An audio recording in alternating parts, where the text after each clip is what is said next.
Bonjour, nous allons vous présenter HamActu, notre site web d'actualité dynamique développé dans le cadre du projet Final Backend. Ce projet a été réalisé par notre groupe Saina Boumbaïke, Fatima Ndiaye et Hassim Diallo. Le site est développé en PHP avec PDO, MySQL pour la base de données et JavaScript pour les interactions côté client. Donc voici la page d'accueil du site. En haut, vous pouvez voir le slider dynamique qui affiche automatiquement les derniers articles publiés. Les articles défilent toutes les 4 secondes et vous pouvez également naviguer manuellement avec les flèches gauche et droite ou cliquer sur les points en bas.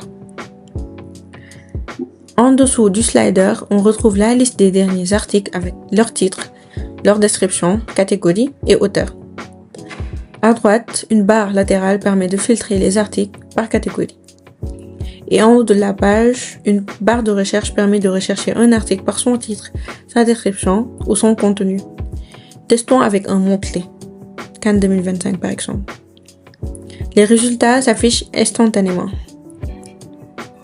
Le menu de navigation en haut est dynamique. Pour un visiteur non connecté, on voit uniquement Accueil, Catégorie et le bouton Connexion.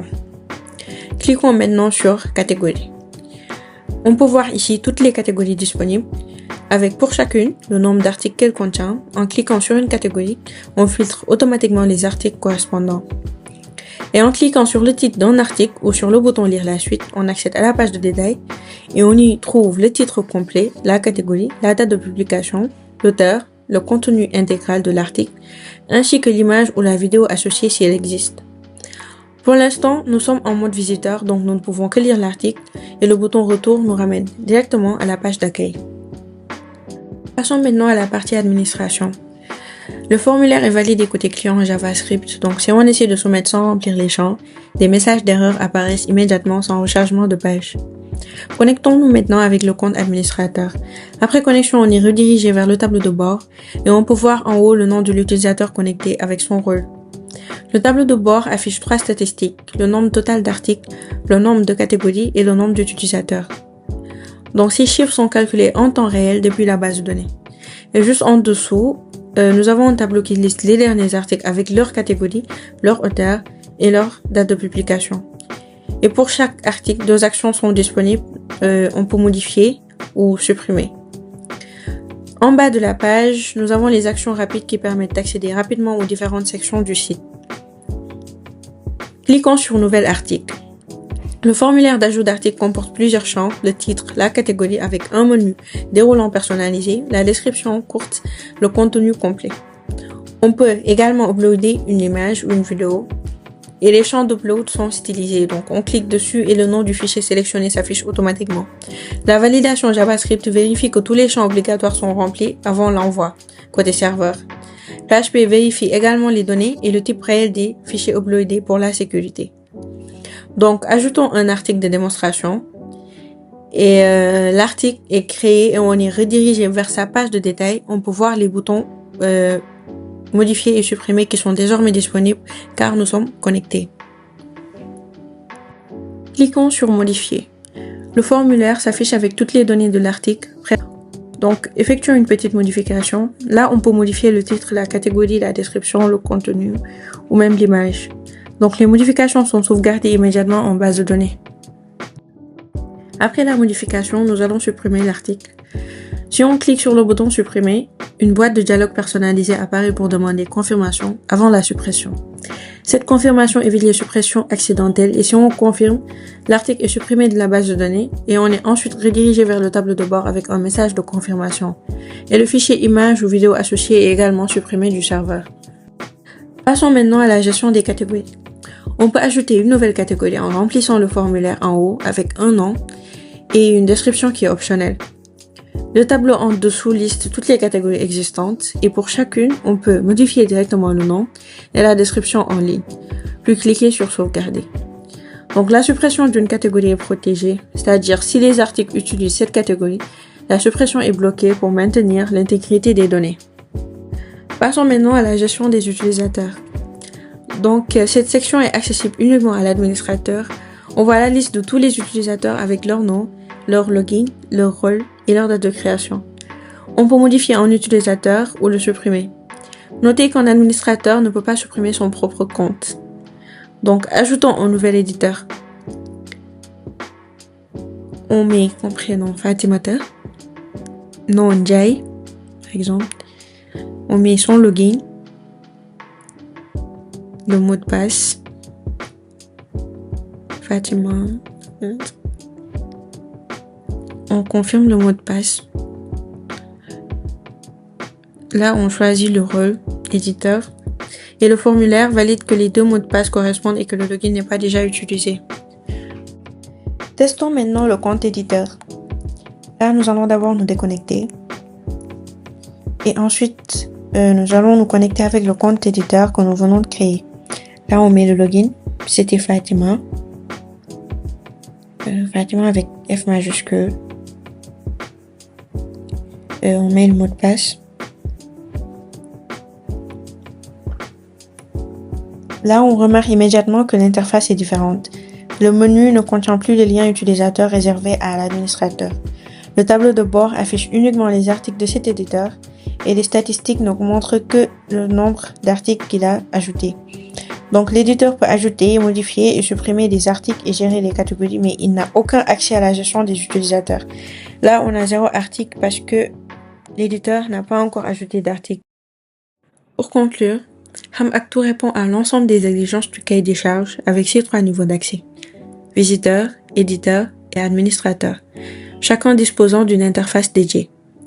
Du point de vue de la sécurité, nous avons utilisé PDO avec des requêtes préparées afin de prévenir les injections SQL, HTML Special Charts pour se protéger contre les failles XSS, ainsi qu'une validation des formulaires à la fois en JavaScript et en PHP.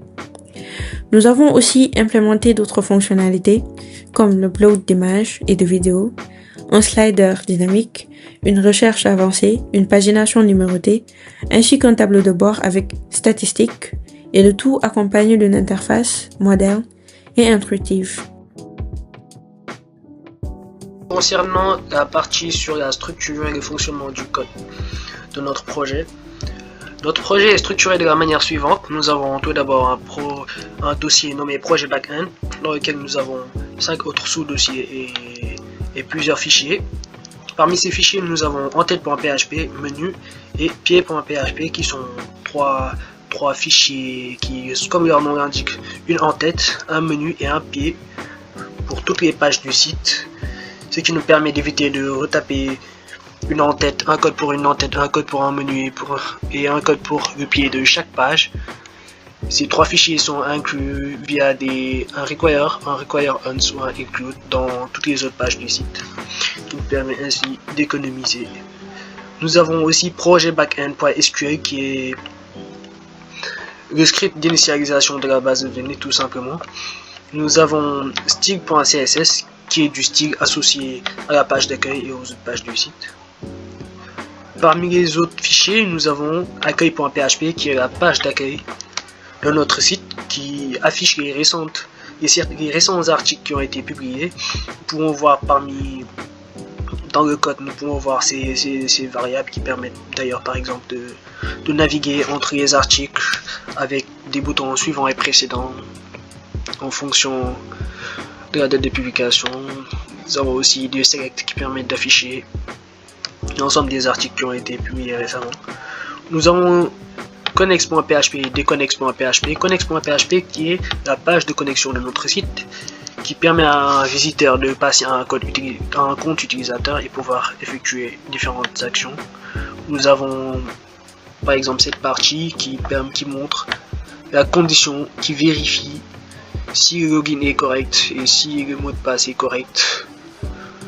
Alors les informations de cet utilisateur sont stockées dans la variable de session et on redirige vers la page dashboard.php qui est le tableau de bord que l'on verra tout de suite. Alors ces variables de session sont utilisées dans dashboard.php, par exemple pour afficher le nom de l'utilisateur, le prénom, son rôle, etc. Déconnect.php qui permet à un utilisateur de se déconnecter lorsqu'un bouton déconnexion qui se trouve dans le menu est appuyé. Ce bout de code est exécuté, on détruit la session et ainsi on déconnecte l'utilisateur et on le redirige vers accueil.php. Alors dans dashboard.php qui est tout simplement le tableau de bord réservé aux utilisateurs qui permet de voir les différentes actions disponibles ajouter un article par exemple, ou bien modifier, ou bien supprimer une catégorie, ajouter une catégorie, etc. etc. Il y a différents menus réservés aux utilisateurs, par exemple un administrateur, etc. qui affiche aussi des statistiques comme le nombre d'articles publiés, donc tout ça avec un select count, le nombre de catégories publiées avec un select count aussi. Nous avons aussi la liste des articles publiés par cet utilisateur, donc aussi un select. Nous avons parmi les dossiers maintenant, nous allons passer au dossier. Nous avons le dossier article qui permet de gérer les articles avec ajouter, détail, modifier, supprimer par PHP. Ajouter.php qui permet d'ajouter un article. Donc ce code vérifie les informations entrées.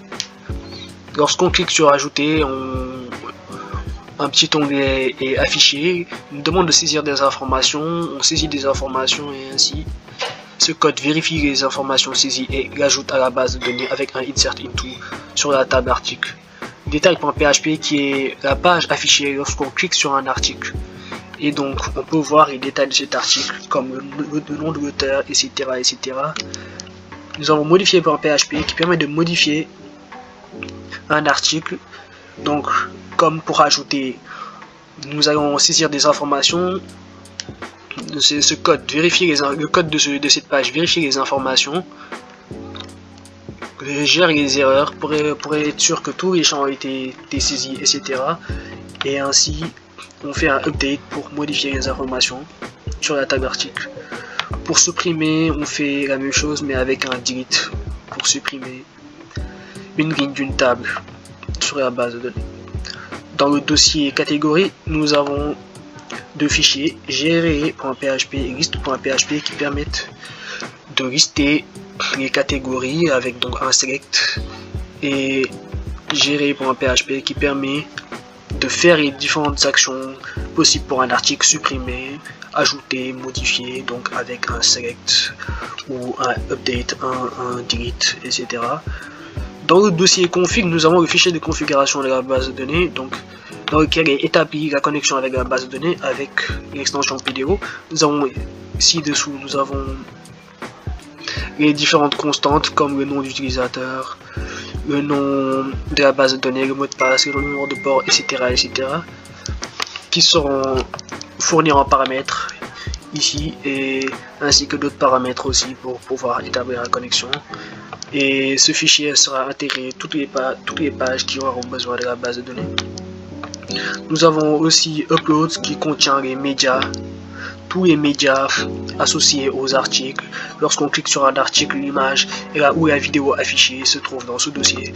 Et enfin, nous avons utilisateur.php qui permet de faire exactement la même chose que dans les deux autres dossiers. C'est tout et tout pour cette partie. Donc, je vais vous présenter la base de données de notre plateforme d'actualité qui contient 3 tables principales et en chacune un rôle bien précis. Commençons par la première table qui est la table article. C'est la table centrale de notre plateforme où est stocké tout le contenu publié sur le site. Elle est composée au total de 7 champs. Chaque article a d'abord un ID unique qui l'identifie, un titre, une description courte qui sert d'accroche et un contenu qui représente le texte complet de l'article. Pour le multimédia, on a prévu 2 champs, images et vidéos. Un article peut donc contenir soit une image ou une vidéo. Les 2 champs peuvent être nuls si l'article n'en a pas. On a aussi le champ date publication qui enregistre automatiquement la date et l'heure à laquelle l'article a été publié. Et enfin, on a 2 champs qui sont très importants. Donc le champ catégorie ID et auteur ID. Catégorie ID fait le lien avec la table catégorie et auteur ID fait le lien avec la table d'utilisateur pour savoir quel éditeur a publié quel article. Maintenant à la table catégorie qui permet de classer les différents articles par thème. Chaque catégorie a un ID, un nom, une description qui explique brièvement ce que couvre cette catégorie. C'est grâce à cette table que sur le site, les utilisateurs peuvent filtrer les articles par thème et trouver facilement ce qui les intéresse. Enfin, nous avons la table utilisateur qui gère toutes les personnes qui ont accès à la plateforme. Chaque utilisateur a un ID, un nom, un prénom, un login, un password et aussi une date de création qui indique à quelle heure et quel jour a été créé le compte. Le champ le plus important ici, c'est rôle, qui définit les droits de chaque utilisateur. Ici, nous avons 2 rôles, l'administrateur et l'éditeur. L'administrateur peut gérer tous les utilisateurs et supprimer n'importe quel article, tandis que l'éditeur peut seulement publier des articles sur la plateforme et les modifier ou les supprimer.